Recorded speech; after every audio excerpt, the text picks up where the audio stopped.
இன்றைக்கு தாவேகா சார்பில் நடைபெற்ற இப்தார் நோம்பில் விஜய் பேசின பேச்சுக்கு ரியாக்ஷன் சார். நாங்கள் எந்த அணியும் இல்லை, மக்களுடைய அணின்னு சொல்கிறாரு. ஆனால் ஒரு அண்டர் கிரவுண்ட் பாலிடிக்ஸ் பேசிகிட்டு இருக்கிறதா தகவல்கள் வெளியாகிக்கிட்டே இருக்குது. இதை பற்றி உங்களுடைய கருத்து?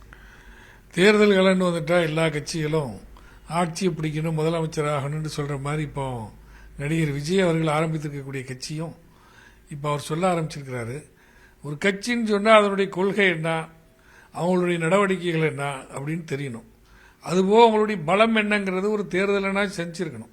அப்போ இந்த நடைமுறைகள் எதையுமே பின்பற்றாத நடிகர் விஜய் அவர்கள் மக்களோட அணின்னு சொல்றாரு. அவருடைய நடவடிக்கைகள் எல்லாமே பிஜேபியினுடைய பி டீம்ங்கிறத பல நேரங்களில் அவர் நிரூபிச்சிருக்கிறார். பொதுவான பிரச்சனைகள், இப்போ சிறுபான்மையினர்களுக்கு நாங்கள் தான் பாதுகாவலர் அப்படின்னு சொல்றாங்க. திருப்பரங்குன்ற விஷயத்தில் அவர் ஏன் கருத்து சொல்லல? திருப்பரங்குன்றத்தில் என்னங்கிறே சொல்லி ஆகணும். தமிழ்நாடு அரசாங்கம் ஒரு நல்லிணக்கத்துக்கு எடுத்துக்காட்டா ஒரு நடவடிக்கை எடுத்திருக்குது, அமைதியாக இருக்குது இன்னைக்கு. அதை பற்றி அவர் எதுவும் சொல்லலை. பல்வேறு நடவடிக்கைகளில் அவருடைய மௌனங்கிறது பிஜேபியினுடைய பி டீம்ங்கிறது தொடர்ந்து சொல்லப்பட்ட விஷயமா இருந்து கொண்டிருக்கின்றது. எனவே மக்கள், தமிழ்நாடு மக்கள்ங்கிறவங்க எப்பவுமே விழிப்புணர்வாக இருக்கக்கூடியவங்க.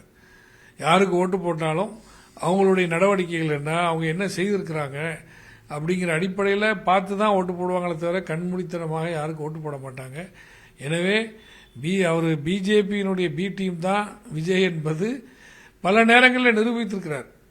பொதுவாக இந்த தேர்தலை பொறுத்த வரைக்கும் திராவிட முன்னேற்ற கழகத்தினுடைய தலைமையிலான மதசார்பற்ற முற்போக்கு கூட்டணியை தான் பெரும்பாலான மக்கள் ஆதரிச்சுட்டு இருக்கிறாங்க. குறிப்பாக சிறுபான்மை சமுதாயத்தை பொறுத்த வரைக்கும் பல்வேறு நன்மைகளை இந்த ஆட்சியில் நாங்கள் பெற்றுக்கிட்டு இருக்கிறோம்.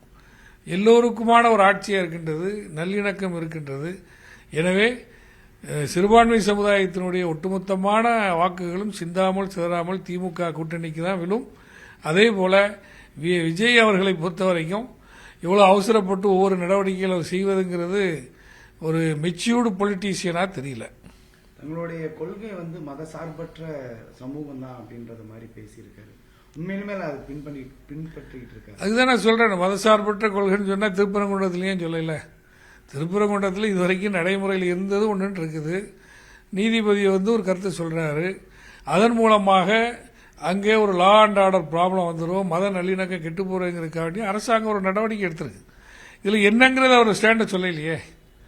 அதுபோக அவருடைய நடவடிக்கைகள், இப்ப கரூர்ல நடந்த சம்பவம் தெரியும். மக்களை சந்திக்கிறதுக்கு அஞ்சுறாரு. மக்களோட மக்களா இருக்கணுமா இல்லையா? மக்களினுடைய தலைவர்னு சொன்னா மக்களோட மக்களா இருக்கணும். இவர் இந்த சினிமா தியேட்டர்ல போய் ஒரு நடிகரை பார்க்குற மாதிரி தான் இன்னைக்கு ஒரு ரோட் ஷோ பண்ணிக்கிட்டு திரைமறைவாக இருந்துக்கிட்டு எல்லாரையும் இவர் போய் பார்க்க வேண்டியது. பாதிக்கப்பட்ட மக்கள் கூட இவர் போய் பார்க்காம பனையூரில் போய் தான் இவரை பார்க்க வேண்டியிருக்கு. இந்த லெவலில் தான் அவருடைய நடவடிக்கை இருக்கு. தவிர்த்து அவருடைய நடவடிக்கைகளோ அவருடைய பேச்சுகளோ முதிர்ச்சி இல்லை. அவருடைய பேச்சிலையும் மற்றதிலையும் ஒரு பொதுவான தலைவராகவும் தெரியவில்லை. அவருடைய ஒவ்வொரு நடவடிக்கைகளிலும் பிஜேபி இயக்குவதாகத்தான் நாம் அறிகின்றோம்.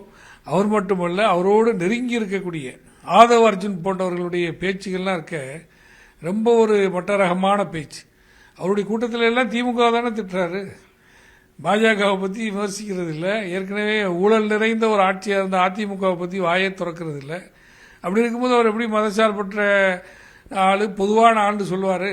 அது நிரூபிக்கலையே அவர். இப்போ பாண்டிச்சேரியில் போய் கூட திமுக திட்டார். பாண்டிச்சேரியில் திமுக ஆட்சியில் இருக்குது. என்ஆர் காங்கிரஸ் ஆட்சி, பாஜக ஆட்சி நடக்கக்கூடிய மாநிலத்தில் கூட போய் இவர் திமுக விமர்சிக்கிறார்.